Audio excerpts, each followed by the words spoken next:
Olá, boa tarde, bem-vindos à segunda edição do CNN Mercado. O mercado ensaia uma recuperação na Bolsa, mas não no câmbio. O Ibovespa sobe, empurrado pela Vale e Petrobras, duas ações que têm peso no índice. Depois de caírem por dias seguidos com riscos de ingerência política na companhia, as ações da Petrobras estão subindo hoje, mas não com força suficiente para repor as quedas recentes. A Vale sobe embalada pela alta do minério de ferro em Dalian nesta quinta-feira. No câmbio, o dólar está subindo frente à maioria das moedas, aqui também, mas aqui com mais volatilidade. A moeda já experimentou ficar perto da estabilidade e voltou para uma alta mais forte.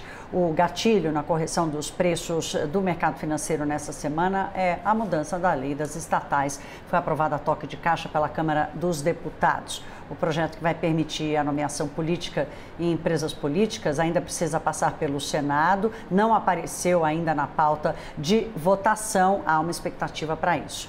Pelo menos um benefício o novo governo já terá se a mudança for aprovada pelo Congresso Nacional. Aloysio Mercadante poderá assumir a presidência do BNDES, como quer o presidente Lula. O aumento de gastos previsto pela PEC de transição pode elevar as despesas primárias do governo federal em 1% do PIB. Essa análise está no relatório trimestral de inflação, divulgado hoje mais cedo pelo Banco Central. Tem matéria em destaque no site da CNN Brasil sobre isso. O RTI alerta também sobre os riscos que as discussões de expansão fiscal pode provocar, com impactos potencialmente duradouros ou até permanentes. Estou citando literalmente aqui o que diz o RTI. O documento repete os recados dados na ata da última reunião do Copom sobre a estratégia de política monetária, alertando que os passos futuros com os juros podem ser ajustados se a desinflação no IPCA não acontecer como esperado nos próximos meses. Não está no cenário de ninguém no mercado uma nova alta da Selic. O maior risco é que ela fique mais tempo no patamar atual e um possível início de redução da Selic acabe ficando só para o final do ano que vem. Agora há pouco, na coletiva sobre o relatório trimestral de inflação, o presidente do Banco Central, Roberto Campos Neto, falou sobre isso, mas também sobre a transição de governo. É a primeira vez que esse processo vai acontecer com um Banco Central independente. Vamos ouvir.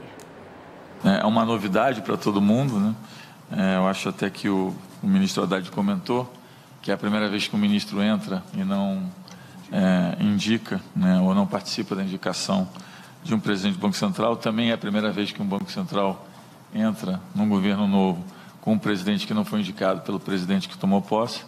Então, eu acho que é um pouco de essa transição é um experimento e um teste, né, para o sistema. Mas eu acho que, se a gente olhar o que aconteceu ao longo do processo eleitoral, a autonomia serviu, né, como um ganho institucional, como um atenuante de volatilidade. O Roberto Campos Neto falou também sobre os riscos de desancoragem das expectativas de inflação por causa de um aumento ou uma promoção de crédito subsidiado pelos bancos públicos no próximo governo, inclusive do BNDES. Se isso acontecer, o BC terá que reagir, ele afirmou. O Roberto Campos Neto disse também que pretende ficar apenas até o final do seu mandato, que dura mais 2 anos. Ele não considera a recondução, ou seja, ele ficar para mais um mandato, uma boa medida. Abro aspas aqui, um mandato no BC é suficiente para fazer o trabalho. Ele disse também que a conversa com o Fernando Haddad foi uma conversa bastante positiva, diz que o ministro da Fazenda tem uma boa comunicação, que vão abrir ali um canal de eficiência. Vamos acompanhar mais esse trecho. Foi uma conversa, inclusive, que eu tive com o ministro Haddad, que a gente, em política monetária, a gente aprende que, se a gente comunicar bem, a gente pode fazer menos e ter mais potência, porque a comunicação, ela tem esse canal de eficiência. E cada vez mais a gente vê que no fiscal isso também é verdade. Se você comunicar bem o que você está fazendo, de tal forma que os agentes econômicos entendam como vai se dar o processo de convergência da dívida, às vezes você pode gastar um pouquinho mais com menos efeito de credibilidade. Vamos ouvir agora mais um trecho do que eu acabei de relatar aqui, do que está escrito no relatório, em que o Roberto Campos Neto trata dos riscos da PEC da transição. Em relação à PEC, eu acho que é importante pensar em trajetória de dívida. A gente está vendo um componente, mas primeiro não foi aprovado ainda, e segundo, tem outros componentes que precisam ser analisados. A parte de receita vai voltar à desoneração, não vai. Então, o Banco Central não tem como trabalhar com um projeto que ainda nem foi aprovado e que a gente ainda nem sabe quais são as implicações e nem sabe o que vem junto com o projeto.